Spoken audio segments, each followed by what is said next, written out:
كتاب من أجل الكتب، وهو شرح الزركشي على مختصر الخرقي.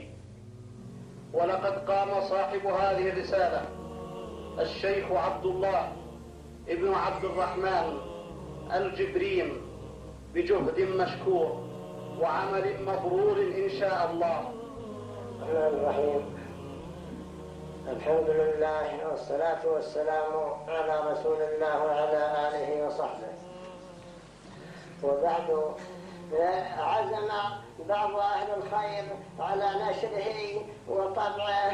احتاج هذا الشرح إلى تصحيح وتعليق، فأسند إلي تصحيحه، وذلك في سنة 98، فالتزمت بذلك مع ما فيه من المشقة، ومضى علي وقت وأنا أصحح فيه نحو 2 ما أشار علي بعض زملائي أن أسجله كرسالة في هذه الشريعة، في هذه كلية الشريعة، فوافقت الكلية على ذلك.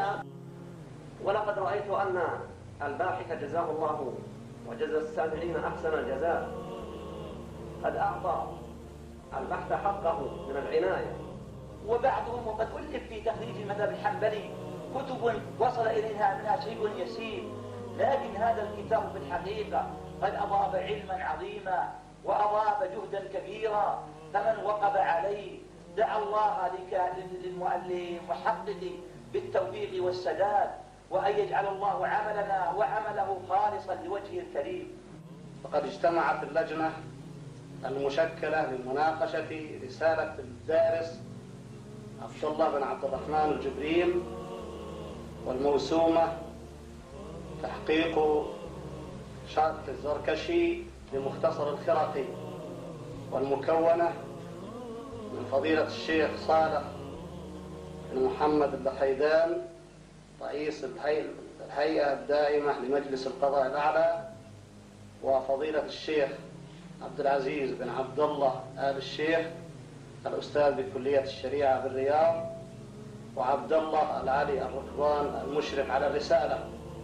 وقررت بالإجماع التوصية بمنحه درجة الدكتوراه مع مرتبة الشرف الأولى، والتوصية بطبع الرسالة وتبادلها مع الجامعات الأخرى. فنتمنى له وللحاضرين التوفيق، وأن ينفع الله به ويهديه.